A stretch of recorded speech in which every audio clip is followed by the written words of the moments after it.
Well, hello everybody, and welcome back to my Let's Play of the game known as Pillars of Eternity! My IVATOPIA, it's episode 277. Alrighty then, we picked this up last... well, we're reading it, we're going to pick up in a minute, so we're going to read that quick now. So we didn't read it the last episode. Selected correspondent of the gift bringer, Ideen. Sing, oh ocean waves of ardent sorrow. Again, I'm probably butchering that word every time. I apologise for that, but... of her unrequited love for the unattainable moon, sing of the ocean's sorrow, so that we may forget our own. Each day the tides reenact Odin's longing for the great moon. The waters reach out at high tide, yearning for the heavenly body, only to slump into low tide when the moon proves unattainable.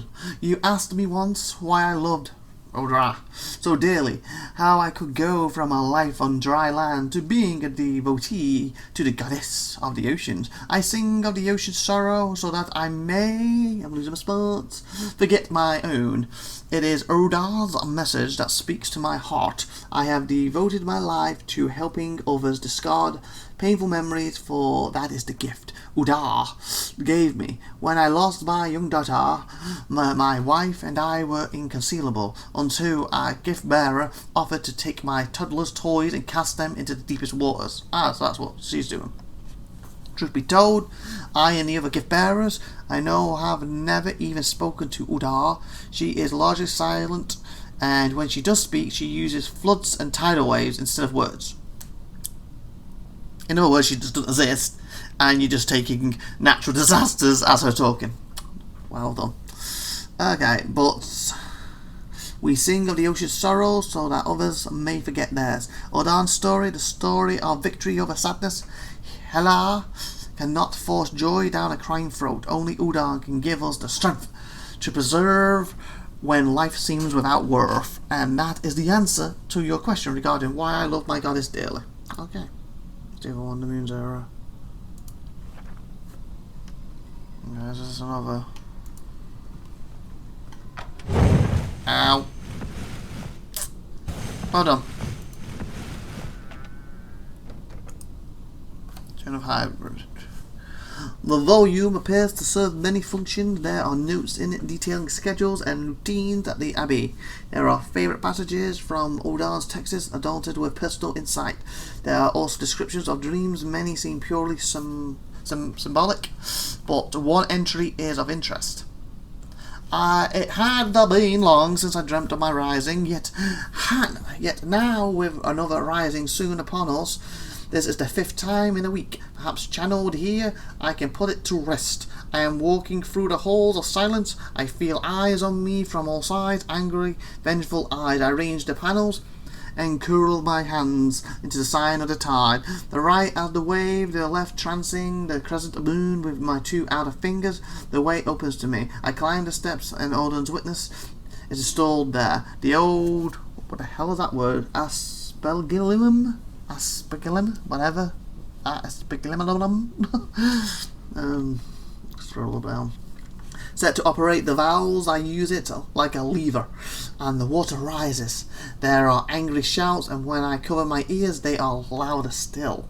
But the water continues towards, far past where it should. I climbed as high as I can, but I feel it icy on my feet. Then it is over my head, and I cannot breathe. Suddenly I am outside, reluctantly looking at the veil of tears. I was going to say terror then.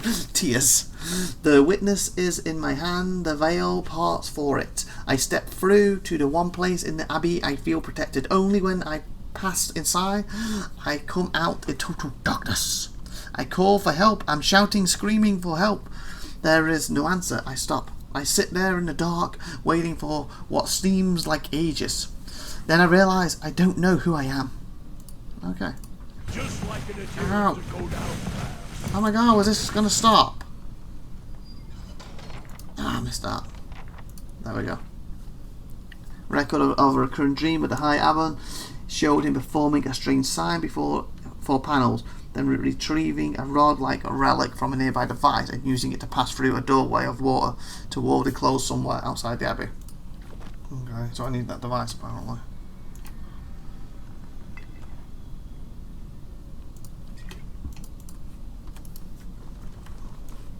say the word. Okay, so I guess we're gonna have to look around a bit more and down.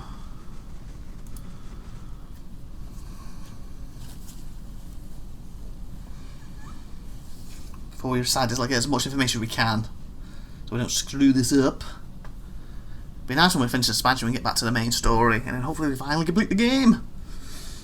And then, depending how long it's taken, I might move on to Helix then and finish Helix off. I'd like to finish that this year if we can. Is there forbidden? Oh, okay. Okay. So if I want to stay undercover, I can't go there yet. Interesting.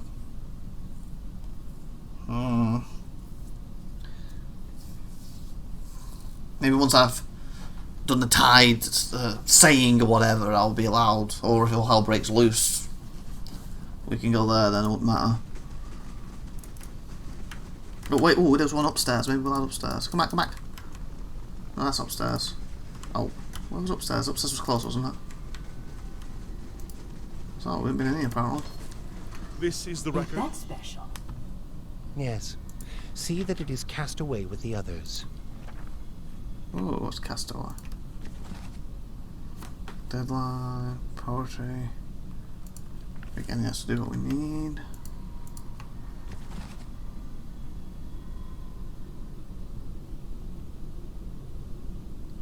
Select a customer to gift bearer. So what we read before, sings the ocean waves. Yeah.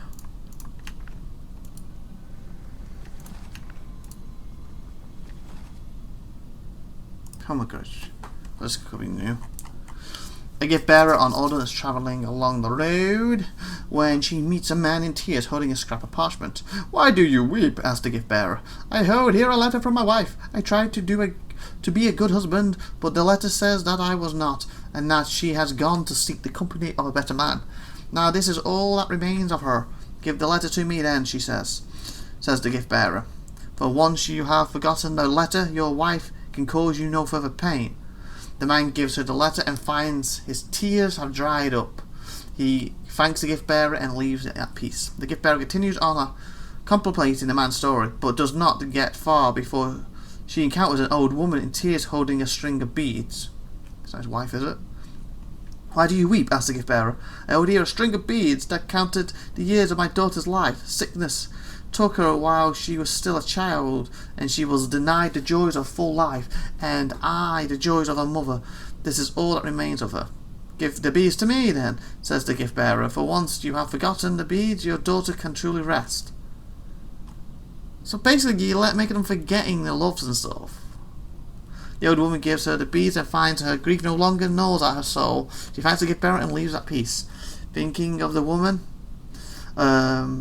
pain, the gift bearer follows the road until she reaches the sea. In her hands she carries the letter and the beads. They are light in her hand but heavy upon her heart, and she is crying. She prays to again that word udara, to allow the objects to be forgotten and cast them into the water. And yet long after they have sunk beneath the waves, the gift bearer finds herself still weeping. "Merciful Oda, please the gift bearer, in your service I have helped people forget their troubles, yet through I pass them on to you, I feel them still as through they were mine. How can this be?" The gift bearer listens to the wisdom of the crashing waves. She understands to feel the troubles of others, and your soul is a burden itself. However, she has no token to give to order to bear it away, for the troubles are not hers to forget. "I give myself to you then," says the gift bearer. "For once I am in your care. No memory may haunt me." And with that the tide comes forth and embraces the gift bearer, and when it ebbs, she's gone. When it ebbs? What the hell's ebbs? Is that spelled wrong? When it ebbs? I've never heard that before. And when it ebbs, it's gone. So, what? It ebbs? By the record, recurring dream, read that. Be able to enter the reliquant without all duns. Witness Aspen kept in a device on the lower level. Ah, fudge. Where's the bidden? There's another route in. I just don't want to attack them and then all hell breaks loose. Who else can we talk to? Blessing. The Ib's blessing. So yeah, we might have to go down now.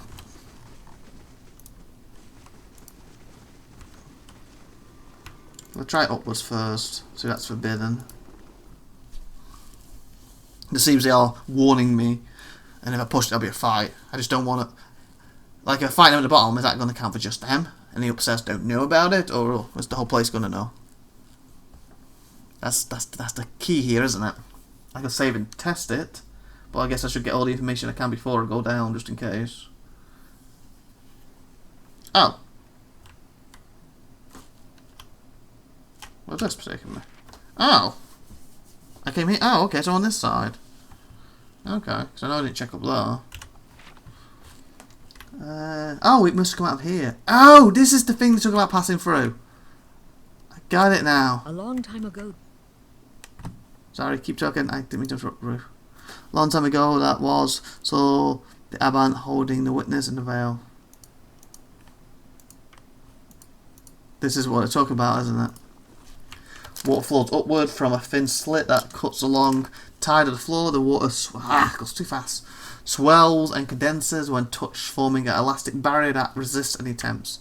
This is what I need, so it's underneath to get a hold of it. Is there anything else up here?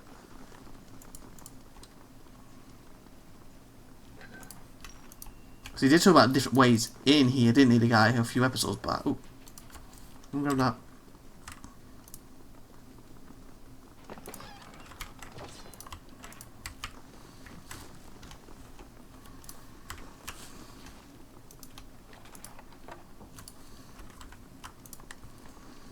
We might have to go outside and find a different route in. You must gather your...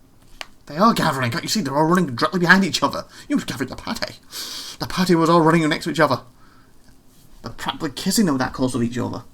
Sheesh. Game sometimes. You must gather your party. You must gather your party. Your party must be gathered. They must be gathered. Tell me that when one of them's not there and I haven't clicked on them for some reason. See what was up here. Oh, there was a few other doors and that. That might be like the other side of the castle, maybe. Oh, that's outside the castle. The door up here, though. Here. Was there a door up here, too? Upwards door. I'll have to look at the map in a minute. But we can check this place and we'll go outside again. And then we'll probably try and look up the right-hand side more so there's a way to get underneath. And if that's failing that, we'll just have to fight. Or just try to talk to him through the finger. But I might need that. He might take me up there and have to open the door and I can't.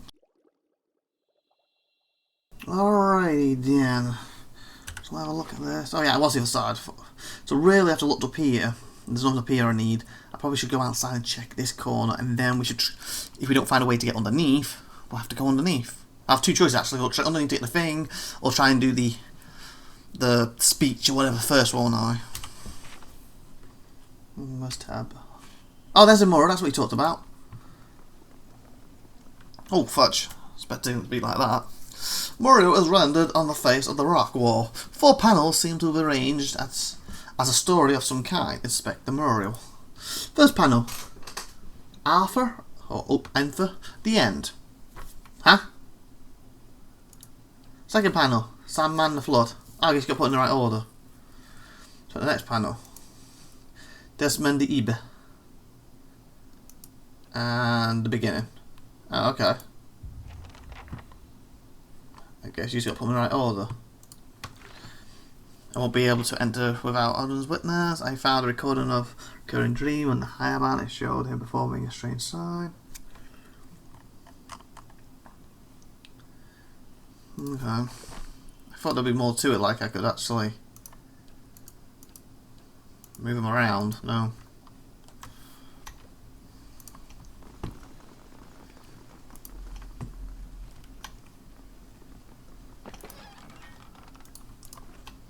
So there's 3 bits of wood around if I need to rest, which is good.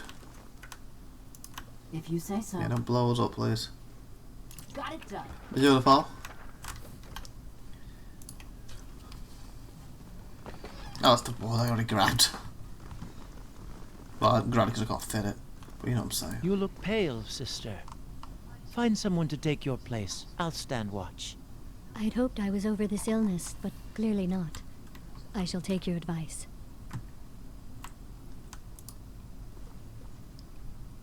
Flashing Cybringer, whatever. I guess we can go down here now, and it wouldn't let us before.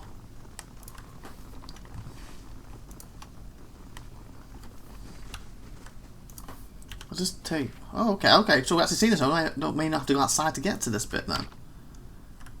Oh, interesting.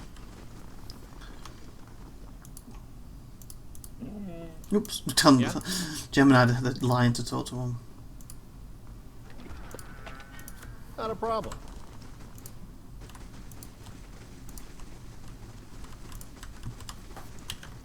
Oh, so other than going up there then, we covered it then.